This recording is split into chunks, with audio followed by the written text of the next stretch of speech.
जय श्री कृष्ण भक्तों। अधिक मास की कहानी 14वां अध्याय। श्री नारायण जी बोले, इस प्रकार चिंता करते हुए राजा के पास दिव्या रामचरित्र काव्य के रचिता श्री वाल्मीकि ऋषि पधारे। राजा ऋषि को आया देख खड़ा हो गए और उनके सामने जाकर उनके चरणों में प्रणाम किया और आसन पर विराजमान कर पूजन किया।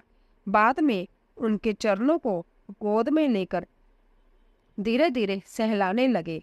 चरणों को छोड़कर उस जल को प्रसन्नतापूर्वक अपने माथे पर छिड़क कर उस तोते के कहे वचन याद कर मधुर वचन बोलने लगा।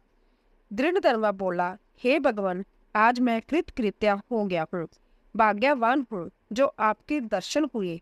हे संसार को पवित्र करने वाले, मैं अपने भाग्य को कैसे प्रशंसा करूं। श्री नारायण जी बोले, इस प्रकार उन महात्मा से प्रार्थना करके राजा चुप हो गया। श्री ऋषि वाल्मीकि जी ने कृपया पूर्वक राजा की ओर देखा। राजा से मुनि महाराज बोले, हे नृपश्रेष्ठ, इस प्रकार की नम्रता के कारण तुम धन्य हो। हे राजन, चिंतित दिखते हुए अपने हृदय के दुख को कहो, देर मत करो। दृढ़ बोला, आपके चरण प्रताप से मैं हर प्रकार से हर समय प्रसन्न हूँ, किंतु मेरे हृदय में एक बड़ा संशय आया है। वही तीर के समान चुभ रहा है, कृपया उसे दूर कीजिए। वन में किसी तोते के मुख से वचन सुनकर संशय पैदा हुआ है, जिसे मैं सुनाता हूँ। एक बार शिकार खेलने घोर वन में गया। वहां घूमते घूमते मैंने एक सरोवर को देखा। वहां जाकर थके प्यासे मैंने जल पिया और कुछ समय के लिए मौन बैठ गया। राजा से ऋषि बोले, हे राज सिंह, तुम अपने पूर्व जन्म का चरित्र सुनो। हे राजेंद्र, द्रविड़ देश में ताम्रपर्णी नदी के तटवासी सुदेव नाम के तुम एक ब्राह्मण थे। उस समय धार्मिक सत्यवादी तथा जो भी प्राप्त हो जाए उससे ही प्रसन्न रहने वाले वेद के अध्ययन में श्रेष्ठ विष्णु भक्ति में लगे हुए थे। गृहस्थ धर्म में तुम्हारी पत्नी भी सुंदर चतुर गुणवती तुमको मिली थी। वह गौतम महात्मा की पुत्री गौतमी नाम से प्रसिद्ध थी।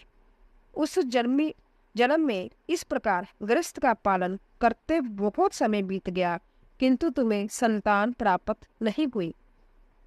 एक समय आप आसन पर बैठे हुए थे, स्त्री तुम्हारी सेवा कर रही थी। तब तुमने दुखपूर्वक स्त्री से कहा, हे सुंदरी, पुत्र सुख से अधिक संसार में कोई सुख नहीं। तप दान आदि से प्राप्त पुण्य फल तो दूसरे जन्म में प्राप्त होता है, किंतु शुद्ध वंशों उत्पन्न संतति इस लोक एवं परलोक में भी सुखदायी होती है। अंत्य मेरा जन्म ही निरर्थक गया, इससे तो मैं शीघ्र ही मर जाऊं। मुझे जन अपनी बड़ी आयु भी अच्छी नहीं लगती। पति के वचन सुनकर बेचारी पत्नी उदास हो गई। धैर्य धारण कर समझाती हुई प्रेम पूर्वक बड़े मीठे वचन में बोली, हे प्राण प्रिय, आप श्रीखे भगवत भक्त को इस प्रकार मोहित नहीं होना चाहिए। आपने जहाँ बड़ी छोटी बात कही है, आपको ऐसा नहीं कहना चाहिए। सत्य धर्म परायण, आपने स्वर्ग जीत लिया। आप ज्ञानी होते हुए भी पुत्र सुख को इतना तरस रहे हैं।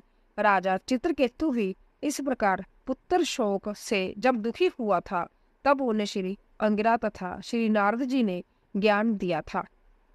और इसी बंदी राजा अंगी अपने कुपुत्र बैन के कारण दुखी होकर चुपचाप रात्रि में वन में निकल गए।